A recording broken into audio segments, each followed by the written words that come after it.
The USC Trojans, fresh off a win over Michigan State at 4-0, are traveling to the Illinois Fighting Illini, who stand at 3-1, 0-1 in Big Ten Conference play, coming off of a humiliating loss to the Indiana Hoosiers, 63-10. This is going to be a noon Eastern time kickoff, 9 a.m. Pacific time for USC, 11 a.m. Central time for Illinois. Before we resume this segment, some great and free ways to support this channel are liking the video, watching it all the way through, commenting your thoughts down below. I love to hear your analysis, sharing the video, subscribing to the channel, and also hitting the notification bell. That way you can get notified when we go live or release new content. And don't just hit the notification bell for the channel. That's very helpful. But what's also helpful and free and useful to you, if you are a diehard fan of a specific team and want to get notifications whenever I make content about a specific team, not just my content in general, well, we have playlists for every Power 4 college football team, so the notification bell on any of those playlists you are interested in. If you want to support the channel financially, there are ways to do so in the description, and you can sign up as a paid member. 69 degrees Fahrenheit, 9 mile per hour winds at kickoff. The Trojans are only favored by 7.5. This is fascinating. This is a game that I think a lot of people are going to get wrong, and a lot of people are going to overreact to different things to predict this result. That's where I'm going to kick off this preview. And maybe you already know where I'm going with this, but let me further explain myself. So, USC is 4-0. They're top 5, top 10 in almost every efficiency model. And according to the game on paper, they're actually the second best team in America in adjusted expected points added per play. And they have a plus 18.6% success rate. Illinois, meanwhile, they only have a plus 8.1% success rate, and they have a negative 0.04 expected points added per play adjusted. That's just because Indiana beat them down that hard. Indiana's ranked 6th in that category, and if you don't adjust for strength of schedule, they're only behind Florida State in that category, and they lead the nation in success rate margin. Again, Indiana's a really good team, and this is where I want to begin this. People are going to overreact to that Indiana game with Illinois. Not saying I think Illinois is this top 10 team still. No. They're not even top 15. They're probably not even top 20. But top 30, top 25, that's kind of where they are. That's kind of where they are. That's where USC is ranked. Same with Illinois. Though the metrics, the power ratings would suggest that USC is demonstratively or demonstratively better in this matchup. Illinois only has a 0.069 points per play margin. USC, meanwhile, with a 0.524. USC scoring 0.82 points per play. Illinois only 0.479. But again, you have to adjust some of those things for the opponents they've played. Illinois has played the 6th best team in FPI, Indiana, and a team that is, I think, also 6th or maybe 5th in ESPN's efficiency metrics. Again, Indiana. USC hasn't played anyone like that, let alone on the road. This is going to be USC's toughest test so far. It's why the spread on this game, from USC's perspective, is the closest that it's been all season long in any game. USC's always been favored by double digits so far this year. This is the first time that they are not. I think that quarterback, so Jayden Maiava for USC, Luke Altmaier for Illinois, is an X factor for both teams. Linebacker and DB are X factors for Illinois. So that's Torrey Cox. That is, I believe it is Miles Scott, who is the healthy one of the Scotts. Xavier Scott's out for the year. Miles Scott will be back from the targeting penalty since he was ejected in the first half, therefore it won't carry over into this game. It's Caleb Patterson. You look at linebacker, it's Dylan Rosiak. Also got to keep in mind Gabe Jacas, outside linebacker, edge player. For USC, Waymon Jordan, Eli Sanders. That's the running back tandem. And at wide receiver, you got to pay attention to Mekhi Lemon, maybe Jacoby Lane. He's out indefinitely, though, so I wouldn't count on him playing in this game. But he could. Out indefinitely probably means he's out for this game, but that also doesn't mean he's out for the season. So we'll see there. We will see. But I think that this is a dangerous spot for USC. I'm taking it from USC's perspective, but we'll get the Illinois perspective too.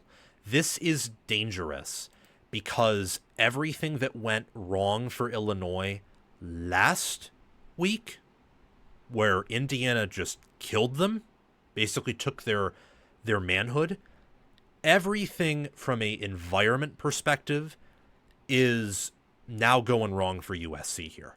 It's a road game across two time zones. 3 time zones, 2 if you don't count USC's home and just the ones they're traveling over, 3 if you count Pacific, Mountain, Central, count the time zone where they're traveling from. Don't really care either way. We all know what we're talking about. You get to Champaign, and it's going to be a hostile environment because Illinois fans, I think, are still excited about the year. They're still ranked. They're still 3-1. That's probably their toughest matchup of the whole year. And if you look at the power ratings, the only better team they're going to be playing is Ohio State. And maybe USC, but at least USC and Ohio State are at home. And they will want their team to win. You are going to kick off at 9 a.m. 9 a.m. And it's not like Oregon traveling to Northwestern, where you can kind of sleepwalk through that game and win. No, this is a team in Illinois who would beat Northwestern by probably 30 points, I would venture. Probably 30 points, or maybe even more than that. Illinois is a good football team. By good, I mean on a spectrum. If by good you mean top 10, top 15, no. By my standard of good, you just got to be above average, or maybe a little bit above average. That's where I think Illinois lands. They're not great, they're not near elite, they're not close, certainly not elite, but they're an above average good football team. And they'll be at home at 9 a.m. your time, 11 a.m. their time, and they're used to kicking off that early. They've done it for years with Big Noon kickoff, years in the Big Ten. You, if you are USC, are not used to kicking off that early. I can't remember the last time USC kicked off that early. Maybe they did last year at some point. I can't remember if they did or did not. Intuitively, I would say they did not. It's a very early kickoff time for USC. And I think that could present some issues in the sense of maybe not playing your A-plus game. Maybe. Maybe I'm wrong there, though. But let's look a little bit deeper than that. That's one red flag, is how early it is, and the fact that Illinois is, based on the history of Bielema at Illinois and his prior programs and how excited the Illinois fan base was for the season, the fans and the team aren't going to give up after that game. So that's red flag 1. Red flag 2 is I think that Illinois matches up better with USC than they did Indiana. USC, it's not a guarantee that they will dominate the lines of scrimmage here. Teams have been able to run on USC, and USC's offensive line, while I think it's good, and their rushing attack is certainly good, I don't think it's as good as Indiana's offensive line. Their rushing attack is, and a lot of that has to do with scheme. Shanahan's scheme versus Riley's scheme. USC's is definitely more explosive, more side to side. Indiana's is a bit more downhill running, for example. So you get more big plays with USC's rushing offense, but you can also have more TFLs if you face a solid defense that's good at tackling and has good players to set the edge. And in theory, Illinois had that and has that. But that's in theory. In practice against Indiana, that didn't work at all, but we predicted that here on College Football with Sam. And Illinois, if they're healthier in this game, you'd expect better defensive play. I think they'll rebound, but there is a question as to whether or not they will be healthy here. That's a key factor, is health. But for both teams, if Jacoby Lane plays here for USC, that's a big deal, especially with Xavier Scott out for the year. If everyone else for Illinois' defensive back core is healthy, that is a big deal, especially if Jacoby Lane then can't play. Because then if you're USC, you're really limited to one elite receiver and everyone else is, good, but more on the unproven side, especially relative to Mekhi Lemon. For quarterback play, I think Maiava's better than Altmaier. I think that's almost a guarantee. But Altmaier is also a really good quarterback. He's a dog. He's clutch. This is going to be the toughest test for Maiava by a mile because Indiana's a much better defense, obviously, than Illinois or Michigan State, but Illinois also has a better defense than Michigan State. Michigan State can't get stops against effective offenses, or even basic offenses they struggle to get stops against. They'll get some, but there's a reason Youngstown hung 24 on them. There's a reason that Boston College put 40 on them. There's a reason USC put 45 on them, despite, I think, not playing their best game, missing Jacoby Lane, and having a really stupid turnover inside of their own territory. That defense has issues. Illinois is not perfect, but they have a better defense, I think, than Michigan State does. Pass protection is going to be a key thing here. I don't think USC's pass blocking has been tested yet. This will be their toughest test. But as for Illinois, they've been tested in pass blocking, and Duke got to them. Indiana crushed them. USC has big physical defensive linemen and twitchy athletes there.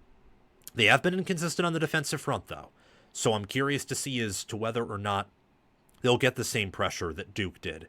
I don't think they will get the same pressure that Indiana did. As for run blocking, which running backs can hit holes? Are there holes at all? Which offensive line can produce those? Specifically for Illinois, are they able to run well enough to lean on it late in the game and trust that to win and control USC? And as for USC, can they hit those big runs early? Especially with the secondary that might be banged up. You got to assume tackling drops off from that. If that is the case, can they hit those big runs and really get Illinois' defense out of sorts and stretch them? And finally, is linebacker. Eric Gentry for USC has been an absolute stud. You also have to look at Illinois and what they have in Dylan Rosiek and Josh Kritz at the linebacker position. Very good players there, or James Kritz, my apologies, and Alec Bryant, Malachi Hood.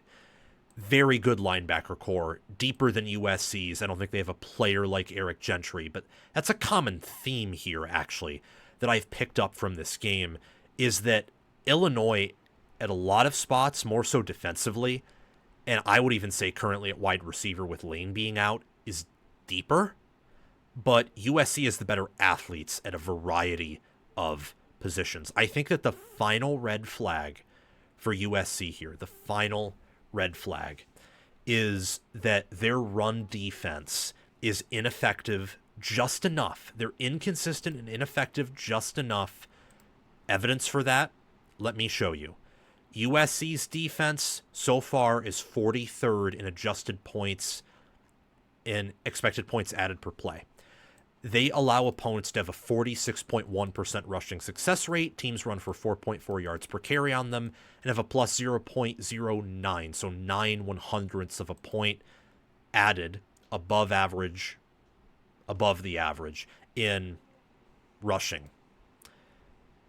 That is just enough to let Illinois put a little bit of a wedge in the crack and hammer it slowly enough to where if they're in the game, they'll eventually control it and probably control the fourth quarter. That, I think, is the final red flag. It's not like Illinois' offense is this amazing unit that is elite at running the football. In fact, their rushing success rate is, it's not amazing, but 47.1% is an above average rushing success rate, and they average 5.1 yards per carry on the ground. And keep in mind that it's against an Indiana rushing defense that last year was first in yards allowed per carry, and that led the nation in rushing yards allowed per game, I believe, or they were second. When you adjusted that through strength of schedule, they were still top 5. And I think they're an even better defense this year than they were last year. So I did not view Illinois as a top 10 team preseason. I basically view Illinois for what I viewed them in the preseason. They are a top 25, top 30 team. Indiana's a top 10, maybe even top 5 team. And that is why Indiana blew out Illinois. Not because Illinois is awful and 5-7, 4-8 quality, because Indiana's just that good, especially when their opponent doesn't have a talent edge. I think Illinois will be able to pass on USC a bit. I think they'll be able to run on USC a bit. I think they'll generate offense here. But I also think USC will generate offense, and I believe that they have the better staff. I still think Riley's playing angry, and they have more talent. So unless Illinois here is perfectly healthy outside of the injuries that we know, and USC is as banged up as realistically possible, or USC is, I have a hard time envisioning Illinois coming out and winning. Not saying they can't. I think there's a very good chance Illinois can win. There's a difference between me saying I have a hard time envisioning it and me saying there's a small chance of it happening. I am picking USC to win, but I think Illinois is going to cover. In fact, I think Illinois covering here is one of my favorites of the week. The reason I'm not picking it as an outright win is I think that, and I could change my pick on this when I do videos later in the week covering this matchup more in depth. I could change it. Right now, I just trust Maiava more than Altmaier, and I trust Lincoln Riley more than Bielema. I also think that USC is the better offensive line and a good enough defensive line to mess with Illinois' offensive line. And that's what Illinois hangs their hat on, is their offensive line. They can win in other ways, but USC doesn't really turn it over, and they're solid enough in the trenches to, I think, hold their own against Illinois. But I think that USC wins by 3 to 7 points. I don't think they get above that. So it's going to be a back-and-forth classic, one of the more entertaining and competitive games of the week. So I like USC to win here, but I'm not very confident about it. I am more confident in Illinois covering than I am USC winning. I will say that. I think USC wins by anywhere from 3 to 7 points, and heck, I'll extend it. They win anywhere by 1 to 7 points. I think this game could get pretty weird given the state of both of these teams' rosters, and I think the desperation of their head coaches and staffs. Thank you so much for watching this segment on College Football with Sam. Before we close out here, make sure to like the video, subscribe to the channel, share this video around, comment your thoughts and analysis down below so I can read them and reply to them if I have the time.